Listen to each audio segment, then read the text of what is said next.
Welcome to our channel. নমস্কার বন্ধুরা, আমার চ্যানেলে সবাইকে স্বাগত।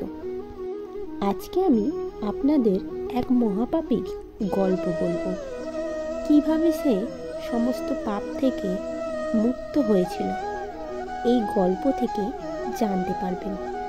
কিন্তু ভিডিওটি শুরুর আগে সমস্ত বন্ধুগণের কাছে আমার অনুরোধ রইল, যদি এখনও আমার চ্যানেলে সাবস্ক্রাইব না করে থাকেন তাহলে আজই সাবস্ক্রাইব করুন।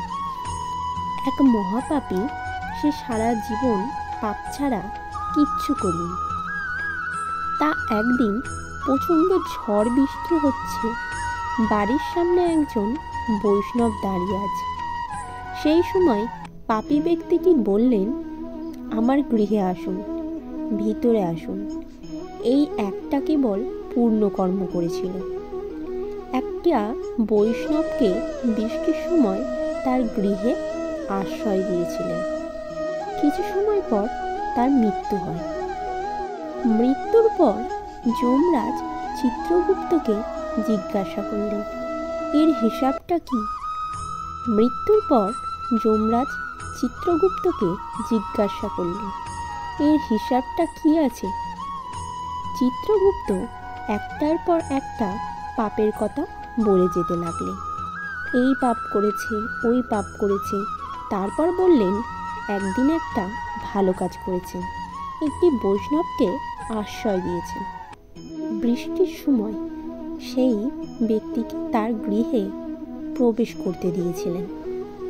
তখন যমরাজ তাকে জিজ্ঞাসা করলেন, দেখো, তোমার জীবনে পাপে পূর্ণ, তার মধ্যে একটা পূর্ণ কর্ম, ভালো কাজ করেছ, তো কোন ফলটা তুমি আগে নেবে? পাপের ফলটা আগে নেবে নাকি পুণ্যের ফলটা আগে নেবে? তখন সেই ব্যক্তি খুব বুদ্ধিমান ছিলেন। সে বললেন, আমি আগে পুণ্যের ফল নেব। যমরাজ বললেন, ঠিক আছে, এক পুণ্যের কর্মের ফলে তুমি আবার একটা মানুষ জীবন পাবে। মানুষ জন্ম পেয়ে তার পূর্বের কথাটা মনে রইল যমরাজের কাছে কথা। তখন ভাবলো, একটা বৈষ্ণবকে একটু আশ্রয় দিয়ে যদি এই লাভ হয়, তাহলে এই জীবনটা বৈষ্ণব সেবায় লাগিয়ে দেব। তাতে তার পরিণতি কি হলো? ভগবানের শরণ নিয়ে ভগবানের ভক্তের সেবা করলে কি হয়, সমস্ত পাপ থেকে মুক্তি লাভ হয় এবং ভগবত ধর্মে যাওয়ার সুযোগ লাভ হয়। ভগবান বলেছেন, কেবলমাত্র ভক্তির মাধ্যমে আমাকে জানা যায়। আজ এই পর্যন্তই রইল বন্ধুরা। আশা করি ভিডিওটি ভালো লেগেছে।